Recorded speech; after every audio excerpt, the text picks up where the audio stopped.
আসসালামু আলাইকুম বন্ধুরা, আজকের উম্মা সাউন্ড গল্পে আপনাদের স্বাগতম।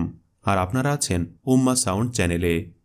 আবু হুরায়রা রাদিয়াল্লাহু তাআলা আনহু থেকে বর্ণিত, তিনি নবী সাল্লাল্লাহু আলাইহি ওয়াসাল্লামকে বলতে শুনেছেন যে, বনী ইসরায়েলের মধ্যে ৩ ব্যক্তি ছিল। একজন ধবল কুষ্ঠ রোগাক্রান্ত, দ্বিতীয়জন টেকো এবং তৃতীয়জন অন্ধ ছিল। আল্লাহ তাআলা তাদেরকে পরীক্ষা করার ইচ্ছা করলেন। ফলে তিনি তাদের কাছে একজন ফেরেশতা পাঠালেন। ফেরেশতা প্রথমে ধবল কুষ্ঠ রোগীর কাছে এসে বললেন, তোমার নিকট প্রিয়তম বস্তু কি? সে বলল, সুন্দর রং ও সুন্দর ত্বক। আর আমার নিকট থেকে এই রোগ দূরীভূত হোক, যার জন্য মানুষ আমাকে ঘৃণা করছে। অতঃপর তিনি তার দেহে হাত ফিরালেন, যার ফলে তার ঘৃণিত রোগ দূর হয়ে গেল এবং তাকে সুন্দর রং দেওয়া হলো। অতঃপর তিনি বললেন, তোমার নিকট প্রিয়তম ধন কি? সে বলল, উট অথবা গাভী। সুতরাং তাকে 10 মাসের গাভীন একটি উটনি দেওয়া হলো। তারপর তিনি বললেন, আল্লাহ তোমাকে এতে বরকত দান করুন। অতঃপর তিনি টেকোর কাছে এসে বললেন, তোমার নিকট প্রিয়তম জিনিস কি? সে বলল, সুন্দর কেশ এবং এই রোগ দূরীভূত হওয়া, যার জন্য মানুষ আমাকে ঘৃণা করছে।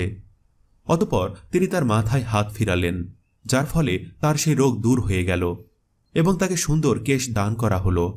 অতঃপর তিনি বললেন, তোমার নিকট সবচেয়ে পছন্দনীয় ধন কোনটা? সে বলল, গাভী।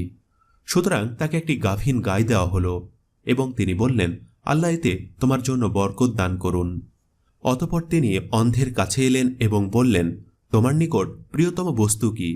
সে বলল, এই যে আল্লাহ তাআলা যেন আমার দৃষ্টি ফিরিয়ে দেন, যার দ্বারা আমি লোকদেরকে দেখতে পাই। সুতরাং তিনি তার চোখে হাত ফিরালেন, ফলে আল্লাহ তাকে তার দৃষ্টি ফিরিয়ে দিলেন। ফেরেশতা বললেন, তুমি কোন ধন সবচেয়ে পছন্দ করো? সে বলল, ছাগল। সুতরাং তাকে একটি গাভীন ছাগল দেওয়া হলো। অতঃপর ওই দুজনের পশুপাল বৃদ্ধি পেতে লাগল এবং এই অন্ধের ছাগলটিও বাচ্চা প্রসব করল।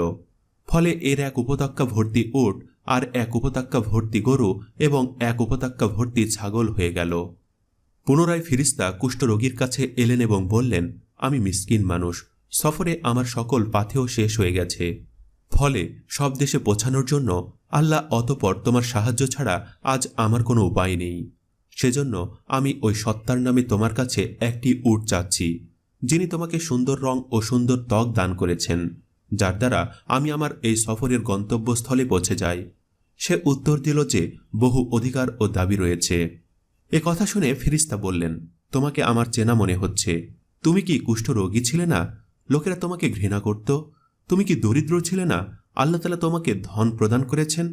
সে বলল, এ ধন তো আমি পিতা ও পিতামহ থেকে উত্তরাধিকার সূত্রে পেয়েছি। ফেরেশতা বললেন, যদি তুমি মিথ্যাবাদী হও, তাহলে আল্লাহ তোমাকে পূর্ব অবস্থায় ফিরিয়ে দেন। অতঃপর তিনি তার পূর্বেকার আকার ও আকৃতিতে টেকোর কাছে এলেন এবং তাকেও সে কথা বললেন, যে কথা কুষ্ঠরোগীকে বলেছিলেন। আর টেকো সেই জবাব দিল, যে জবাব কুষ্ঠরোগী দিয়েছিল। সেজন্য ফেরেশতা তাকেও বললেন যে, যদি তুমি মিথ্যাবাদী হও, তাহলে আল্লাহ তোমাকে পূর্ব অবস্থায় ফিরিয়ে দিন।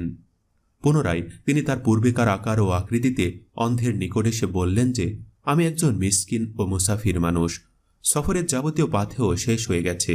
ফলে সব দেশে পৌঁছার জন্য আল্লাহ অতঃপর তোমার সাহায্য ছাড়া আজ আমার আর কোনো উপায় নেই। সুতরাং আমি তোমার নিকট সেই সত্তার নামে একটি ছাগল চাচ্ছি, যিনি তোমার দৃষ্টি ফিরিয়ে দিয়েছেন, যার দ্বারা আমি আমার এই সফরের গন্তব্যস্থলে পৌঁছে যাই। সে বলল, নিঃসন্দেহে আমি অন্ধ ছিলাম, অতঃপর আল্লাহ আমাকে দৃষ্টি ফিরিয়ে দিলেন। অতএব তুমি ছাগলের পাল থেকে যা ইচ্ছা নাও ও যা ইচ্ছা ছেড়ে দাও।